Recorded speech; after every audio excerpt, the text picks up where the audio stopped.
Hello everyone, it's Annual, and today we are going to be doing all of Ganyu's free-to-play weapons compared to Amos Bow. The only difference between everything will be that I have an R5 Amos, an R5 prototype Crescent, and there's nothing much I can do about that because I'm not a whale, and I'm also not lucky, so I don't get billets or prototypes like that.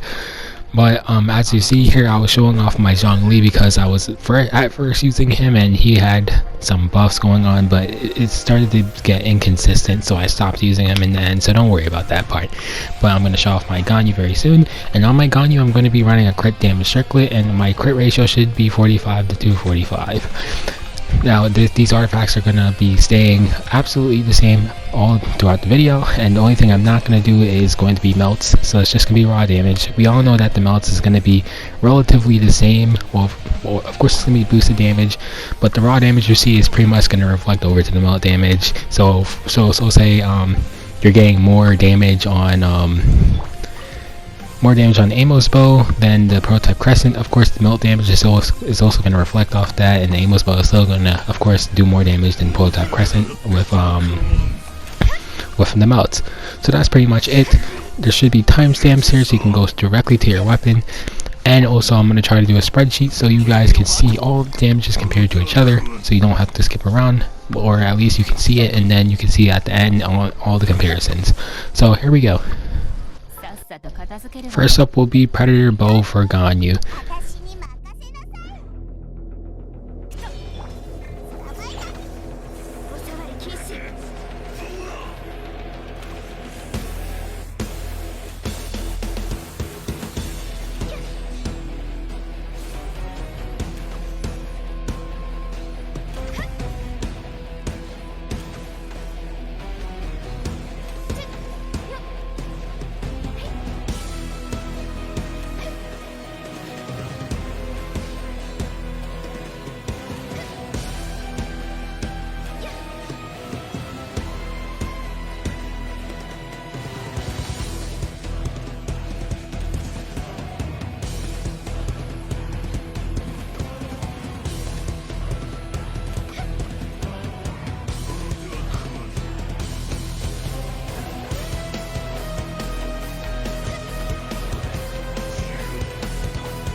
Here we go.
Alright, so I'm just going to explain this chart a tiny bit, and it's no surprise that Amos Bow won, but you can see here the first charge flake arrow and the bloom damage that you get here. Now the Amos Bow was a bit hard to do because it depends on distance, but you can see all the pros and cons here. For the Predator, I'll explain that a tiny bit because that's kind of confusing, but its cons that it only has one refinement. It's you only have 6 seconds in order to get to maximum stacks before you lose it. So if you were to miss a shot, then you're going to be back at 0 stacks, which is terrible. If you have it on PS4, it's a good or decent weapon that's very comparable to Hamayumi at R1, as you can see. But then the only issue with Hamayumi is that you can't use the burst in order to keep the passive up. But as you can see from the chart, it's not too different from R1 of Predator.